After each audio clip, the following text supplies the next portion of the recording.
Assalamualaikum warahmatullahi wabarakatuh. Oke, kembali lagi dengan pemrograman bahasa C ya. Kali ini kita akan mengkombinasikan perulangan ya dengan percabangan untuk contoh soal misalkan diminta menghasilkan suatu output satu tambah 2 tambah 3 tambah 4 ya, tambah dan seterusnya tambah 8 sama dengan berapa ya. Atau mungkin contoh soal kedua di sini ada ya. Soal ketiga, keempat, kelima, keenam, bahkan yang lain pun sama. Nah, di sini teman-teman harus memahami ya, langkah pertama yang diperlukan adalah kita uraikan satu persatu, tahapan demi tahapan ya.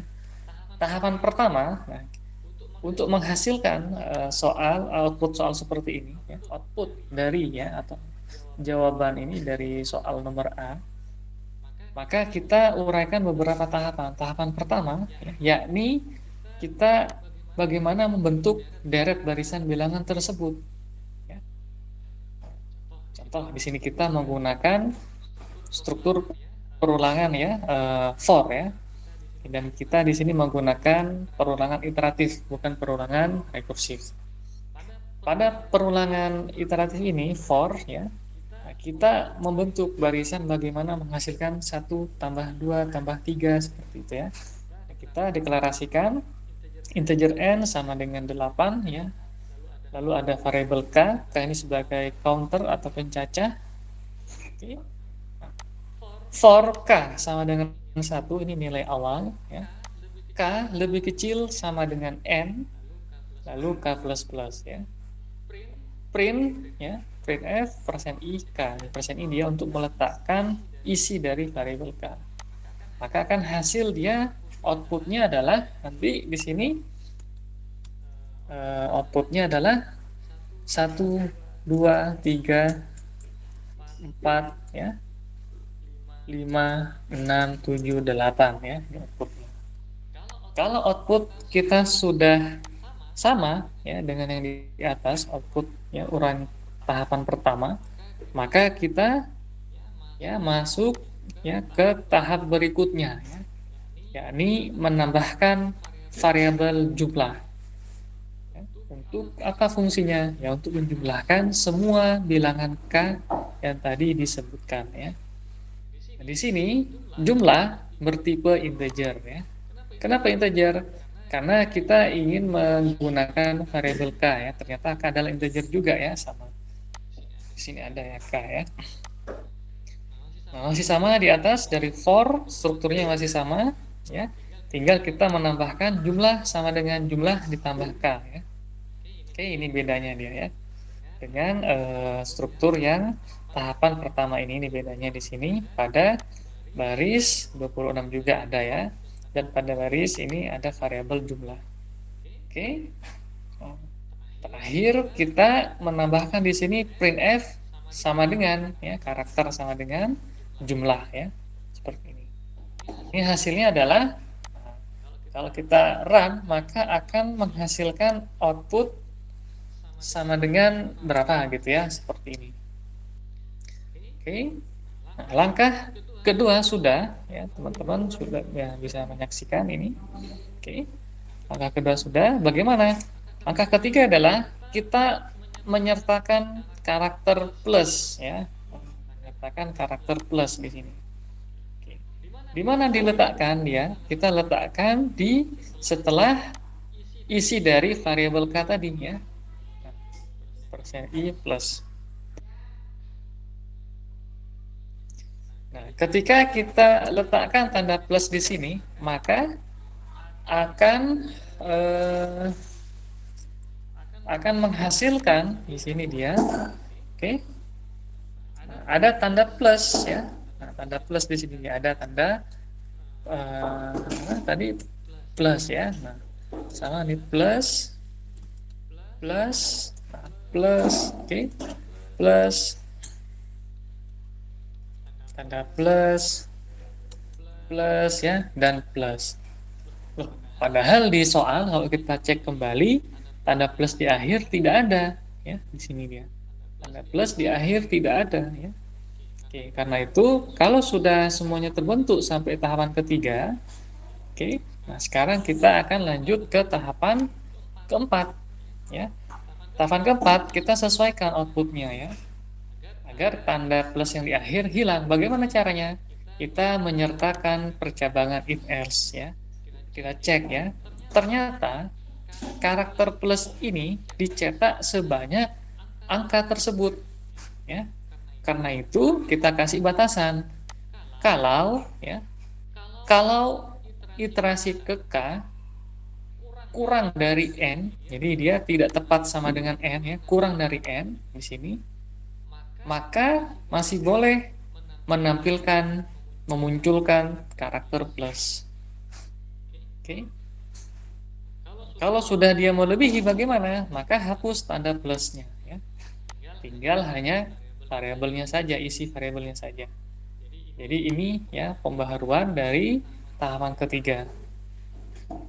Baris 43 sampai 47 ya. Oke. Setelah itu kita lakukan compile dan eksekusi ya. Kita simpan, compile dan eksekusi. Maka tiap tahapan akan ada hasilnya di sini ya. Tahapan pertama ya sama ya. Tahapan kedua muncul ya jumlahnya berapa. Ini jumlahnya. Tahapan ketiga ada tanda plus muncul di sini dia ya. Tahapan keempat tanda plus di akhir. Nah, tidak ada ya. Di akhir tidak ada nih. Oke. Nah, begini ya cara tahap demi tahap. Sudah punya tahapnya. Ini baru menggunakan satu cara dari sekian banyak cara. Yang namanya algoritma sangat banyak, sangat beragam. Oke. Nah, kembali lagi, misalkan sekarang ada persoalan untuk menampilkan bilangan genap 0, 2, 4, 6, 8 seperti ini atau ganjil misalnya. Bagaimana? Ya. Sebenarnya caranya banyak ya, atau mungkin yang D, E, F banyak banget di sini. Caranya adalah coba ya kita gunakan yang sudah ada di sini. Ini contohnya saja, teman-teman. Oke. Oke, kita coba di sini dia. Caranya adalah nah 0, 2, 4, 6, 8, 0, 2, 4 ya, seperti maka K-nya mulai dari 0 ya, seperti itu. K yang awalnya di sini K sama dengan K plus 1 atau K plus plus, kita ganti menjadi K sama dengan K tambah 2 ya. Maka sudah menghasilkan bilangan genap ya. Padahal caranya banyak bilangan genap ya. Dia akan menampilkan seperti ini dia ya. 0, 2 plus 4, 6, 8 ya. Kita sudah punya dia, punya solusi jitunya ya, solusi cepatnya. Berdasarkan uraian tahapan demi tahapan yang sudah disebutkan tadi ya. Untuk bilangan ganjil bagaimana, Bang? Misal. Oke, bilangan ganjil misalkan masih sama ya, mirip ya, kurang lebih. Ini baru satu cara, teman-teman. Oke. Bilangan ganjil ternyata dia mulai dari K-nya tidak dari 0, tapi dari 1 ya.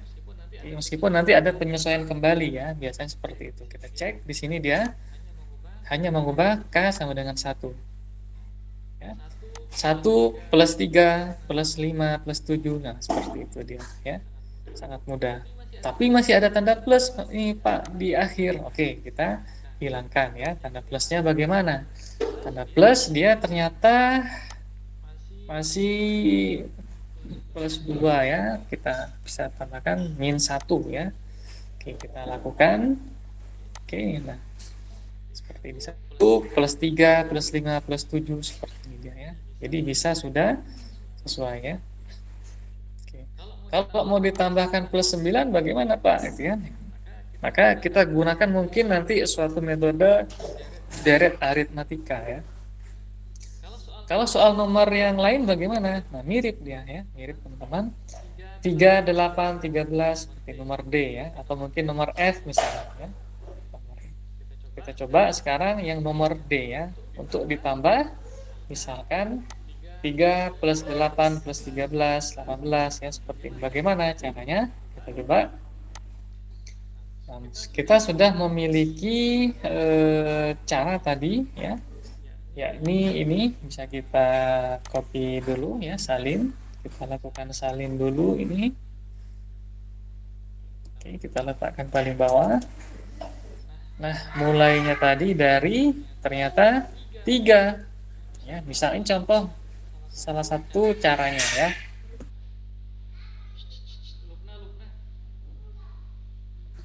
Oke, kita coba sekarang tambahkan 5. Karena sudah tahu 3 tambah 5, 8 ya. 8 tambah 5 sama dengan 13. 13 tambah 5. Nah, kita melihat polanya seperti itu. Ya. Kita coba cek, hasilnya adalah 3 tambah 8. Oh, batasnya ya kurang ya. Misalkan kita anggaplah dikali misalkan 5 gitu ya. Oke, nah ini baru salah satu caranya ya. Nanti kita gunakan mungkin formula deret aritmatika ya. 3 plus 8, plusnya yang lain kemana ya? Plus yang lain ya, di sini dia kurang dari dikali 5. Kita coba, masih muncul tanda plus ya. Oke, kurangi 1 deh ya. Ya enggak ini. Oke, kita coba. Mana nih? Apa nih tadi berubah? Dikurangi 1, 2, 3. Oke, dikurangi 5 ya. Oke. 3 tambah 8 ya. Ini ya, contohnya seperti ini kurang lebih ya. Oke. Kalau ya untuk bilangan pangkat 3, pangkat 2 bagaimana? Soal terakhir. Oke, nah di sini 1 kuadrat, 2 kuadrat, 3 kuadrat ya. 4 kali 4, 5 kali 5 ya, dan seterusnya. Nah, ini kita mirip ya, hampir mirip ya, dengan yang tadi ya. Yakni di sini K-nya di sini dia mulai dari 1, tetap ini dia tambah 1. K-nya di sini dia dikali dengan K ya. Ya, sini ya. Setelah itu eh tampilkan K dikali K ya, ini sama, tampilkan K dikali K ya. Kurang lebih seperti itu ya. Jadi 1 kuadrat ya, 2 kuadrat, 3 kali 3, 4 kali 4, dan seterusnya. Oke ya, semuanya kita step by stepnya dari yang pertama sudah ada di sini. Tahap pertama ya, kedua, oke, ketiga ya, keempat ya. Kalau sudah punya tahap keempat, kurang lebih seperti itu ya. Mungkin banyak yang harus kita ubah ya. Atau mungkin mau menggunakan struktur perulangan yang lain boleh. Oke, semuanya good luck ya. Tetap semangat dan selamat mengerjakan. Dadah. Assalamualaikum warahmatullahi wabarakatuh.